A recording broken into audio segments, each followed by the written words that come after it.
Most people think llamas and alpacas are the same animal. They see a long neck, a woolly body, a quiet face, and suddenly the name becomes a guess. At a farm, someone points and says, "Look at that llama," but the animal may actually be an alpaca. On social media, a funny llama picture goes viral, but the face in the photo often belongs to an alpaca. The mistake is understandable because from a distance they look like close cousins wearing the same winter coat. But there is one clue sitting right on top of their heads that reveals the truth faster than anything else. Before you judge the body, size, color, or fluff, look at the ears. A llama's ears are long, tall, and curved, almost like two bananas standing on its head. An alpaca's ears are shorter, straighter, and more pointed, like two small spears rising out of a fluffy face. That one detail changes everything. Once you see it, you cannot unsee it. The confusion begins because llamas and alpacas really are related. They both belong to the camelid family, which means they are relatives of camels, even though they do not have humps. They both come from South America, especially the Andean region, where cold winds, thin air, rocky ground, and high mountain life shape their bodies. They both have long necks, padded feet, big eyes, soft coats, and calm-looking faces. They both eat plants, hum, and can spit when annoyed or threatened. So when a casual viewer sees one standing in a field, the brain takes a shortcut and says, "That must be a llama." But similar does not mean same. From far away, they can fool you. Up close, the mystery starts to break apart. The fastest clue is the ears. A llama's ears are long, upright, and usually curved inward. They stand high and give the animal a serious, alert, almost watchman-like look. When a llama is paying attention, those ears make it seem taller and more confident, as if it is scanning the whole field. Many people describe llama ears as banana-shaped because they bend in a soft curve instead of standing as short, straight points. Now compare that with an alpaca. Alpaca ears are shorter, smaller, and more triangular. They do not dominate the head the way llama ears do. On a fluffy alpaca, the ears may look like two little points peeking out of a woolly cloud. So the first rule is simple. Long curved ears usually mean llama. Short pointed ears usually mean alpaca. This is the easiest clue, hiding in plain sight. The second clue is the face. A llama usually has a longer face, a longer muzzle, and a more angular head. The nose stretches forward more clearly, and the face is often less covered in thick fleece. Because of that, a llama can look serious and watchful, as if it is studying you. An alpaca's face is usually shorter, softer, and rounder. The muzzle is more compact, and the fleece often grows thick around the cheeks, forehead, and neck. Some alpacas have a fluffy topknot that makes them look extra gentle. This is where many people get tricked. They see the extra fluff and think, "That must be a llama." But in real life, the super fluffy teddy bear-looking animal is often the alpaca. Now comes the body clue, and this one is huge. Llamas are much bigger than alpacas. A full-grown llama can stand around 5.5 to 6 feet tall at the top of the head and can weigh several hundred pounds. Alpacas are smaller and more compact, often weighing around 100 to 200 pounds. Beside a llama, they usually look shorter, rounder, and less powerful. This size difference is not random. Llamas were used as pack animals in the Andes. For thousands of years, people relied on them to carry goods across rough mountain trails where wheels and larger animals were not always practical. That job shaped the llama's body: longer legs, taller frame, stronger build, longer neck, and a more confident posture. Alpacas had a different job. They were raised mainly for fleece, not for carrying heavy loads. That purpose shaped them into smaller, woollier, more compact animals. Their fleece is famous because it is soft, warm, lightweight, and valuable for clothing, blankets, scarves, and sweaters. Llama fiber can also be used, but llamas were not bred as narrowly for fine fleece as alpacas were. Many llamas have a coarser outer coat, while alpacas are known as the fiber specialists. So if the animal looks like a tall mountain traveler, think llama. If it looks like a soft walking sweater, think alpaca. One was shaped more for movement. The other was shaped more for warmth. But here is where the confusion starts again. Photos can lie. A faraway llama may not look tall. A low-angle alpaca may look bigger than it really is. A sheared alpaca may not look fluffy. A woolly llama can look more like an alpaca. Young llamas can look smaller, and large alpacas can look taller than expected. That is why one clue alone is not always enough. Use the animal detective method. Ears first, face second, body third, behavior fourth. The ears open the case. The face confirms it. The body explains it. The behavior completes the story. Behavior gives another major difference. Llamas often act more independent and more confident. They can be calm and gentle when properly handled, but they usually carry themselves with a stronger presence. Many farms use llamas as guard animals for sheep, goats, and sometimes alpacas. A guard llama may notice a strange dog or coyote, become alert, move toward the danger, or place itself near the herd. That does not mean every llama is brave or aggressive. Animals have individual personalities. But in general, llamas are more suited for guarding and pack work because they are larger, more confident, and more independent. Alpacas are more herd-focused. They feel safest in groups and usually do not like being alone. A lonely alpaca can become stressed because its comfort comes from staying with other alpacas.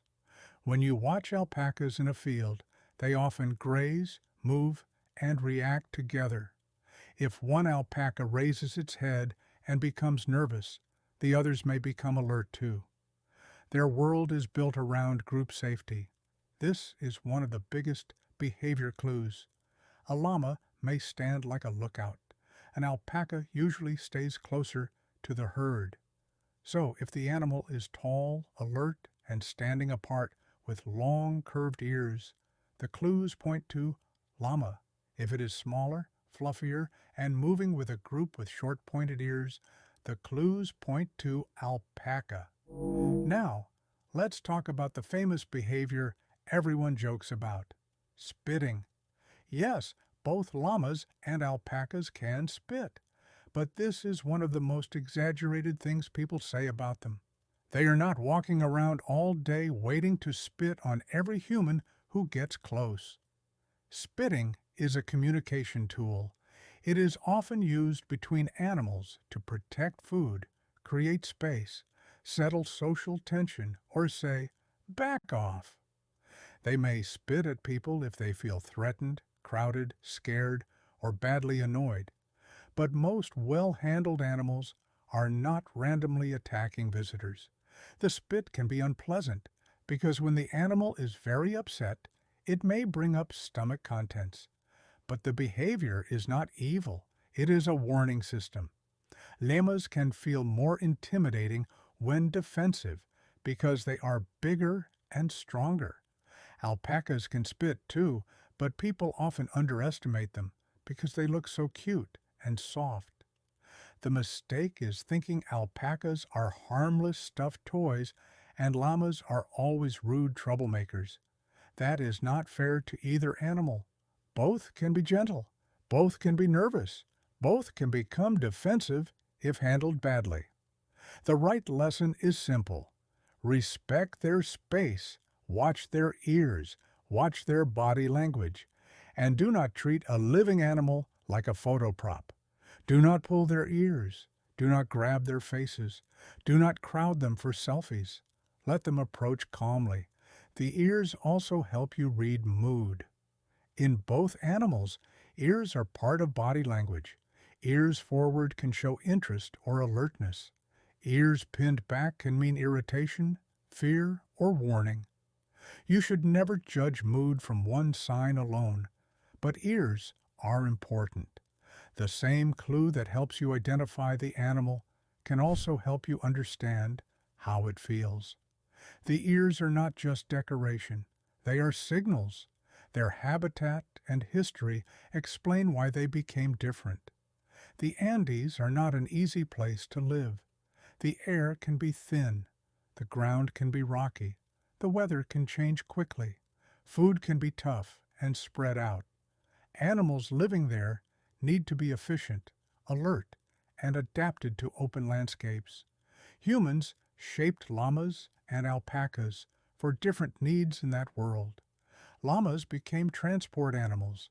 They helped move goods across mountain routes and served as useful partners in places where other animals were not as practical. Alpacas became fiber animals. Their dense coats helped in cold climates, and people used that fiber for warmth. The llama's story is movement, carrying, height, and endurance. The alpaca's story is warmth, fleece, herds, and soft fiber. This history makes the comparison more meaningful. A llama did not become tall by accident. An alpaca did not become woolly by accident. Their bodies are living clues to their purpose. The llama's long legs, long neck, long face, and long curved ears all fit the image of a mountain pack animal and watchful guard. The alpaca's smaller body, rounder face, dense fleece, and short pointed ears fit the image of a herd animal raised for fiber. Once you understand their purpose, you stop seeing two confusing animals and start seeing two different survival stories. Human confusion also comes from language. In everyday speech, people often use llama as a general word for any funny-looking, long-necked woolly animal from South America. Llama is the more famous name, so it becomes the default guess. Memes, cartoons, and internet jokes made llamas even more familiar.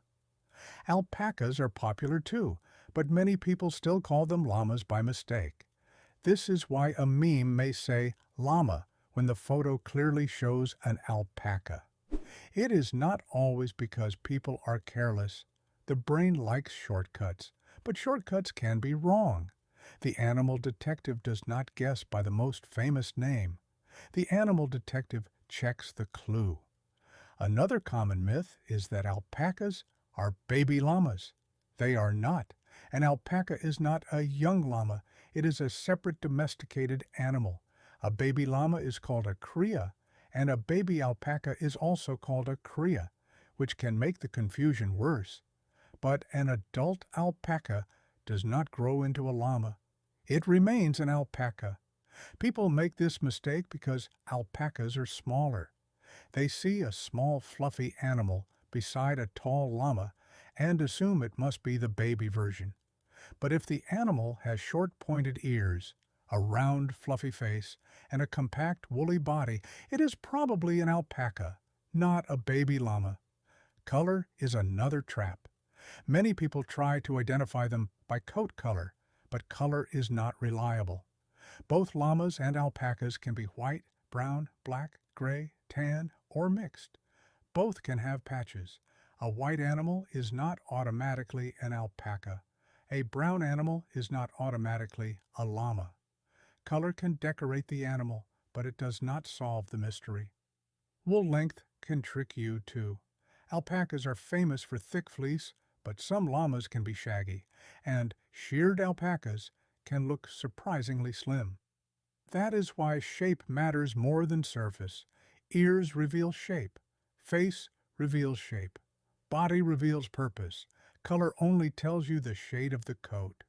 Now here is the practical 5-second identification test. Imagine you are at a farm, fair, zoo, sanctuary, or scrolling through a video, and you see a woolly, long-necked animal. First, look at the ears. If they are long, curved, and banana-shaped, think llama. If they are short, straight, and pointed, think alpaca. Second, look at the face. If the face is longer, narrower, and more open, think llama. If the face is shorter, rounder, and fluffy, think alpaca. Third, look at the body. If the animal is tall, lean, and looks like it could carry supplies, think llama. If it is smaller, compact, and looks like a walking sweater, think alpaca. Fourth, look at the behavior. If it stands apart like a guard and watches the area, it may be a llama. If it stays close to a group and moves with the herd, it may be an alpaca. Ears, face, body, behavior. That is the simple method. Which one is more powerful? In size and strength, the llama wins. It is taller, heavier, and more physically capable. It can carry loads, guard smaller animals, and use its presence to intimidate threats. That does not mean a llama is naturally dangerous, but it does mean you should respect its strength. Which one is more useful? It depends on the job. For carrying supplies or guarding livestock, the llama is more useful. For producing soft, valuable fleece, the alpaca is the specialist. The alpaca may look like a plush toy, but it has a long history of real value. The llama may look like a meme animal, but it has been a serious working animal for mountain communities. Now picture them side by side. The llama stands tall above the fence line. Its neck rises high, its face is long, its ears curve inward, and its body looks stronger and more stretched. It has the presence of a mountain guard, an animal built to move with purpose. The alpaca stands lower with a small herd. Its body is shorter and rounder under thick fleece. Its face is soft and compact. Its ears are small and pointed. It looks gentle, woolly, and built for warmth. Same family, different silhouette. Same mountain background, different human role. Same general shape, different clues. Both animals are fascinating. Llamas are not just bigger alpacas, and alpacas are not just smaller llamas. Both are intelligent, social, plant-eating animals with long relationships with humans. Both have padded feet that are different from the hard hooves of horses and cattle. Both can hum to communicate. Both can learn routines and recognize people. Both can become comfortable around humans with patient handling. Both can also become nervous if rushed, crowded, or treated roughly. So the goal is not to make one animal better than the other. The goal is to see them correctly. When we see them correctly, we appreciate them more. The llama becomes more than a joke. The alpaca becomes more than a fluffy face. So, let's bring the mystery together. People confuse llamas and alpacas because the big picture looks similar. Long neck, woolly coat, camelid family, South American roots, farm setting, calm face, and a reputation for spitting. But the truth is in the details. Llamas have long, curved banana-shaped ears, longer faces, taller bodies, and stronger builds. They were used as pack animals and can serve as guards. Alpacas have short, pointed ears, rounder faces, smaller bodies, and denser fleece. They were raised mainly for fiber and are strongly herd-oriented. The llama is the tall mountain traveler. The alpaca is the soft mountain fiber specialist. One was shaped more by movement. The other was shaped more by warmth. The next time someone says, "Is that a llama or an alpaca?" do not guess. Do not follow the meme. Do not let the wool fool you. Look at the ears first. If they are long and curved, you are probably looking at a llama. If they are short and pointed, you are probably looking at an alpaca. Then check the face. Long and narrow means llama. Short and fluffy means alpaca. Then check the body. Tall and strong means llama. Smaller and compact means alpaca. Then check the behavior. Independent lookout means llama. Herd-focused fiber animal means alpaca. Once you learn this, the confusion disappears. These two animals stop looking like copies and become what they really are. Close relatives with different stories written into their bodies. The llama carries the story of strength, travel, and protection. The alpaca carries the story of softness, warmth, fleece, and herd life. And the truth has been visible the whole time, right on top of their heads.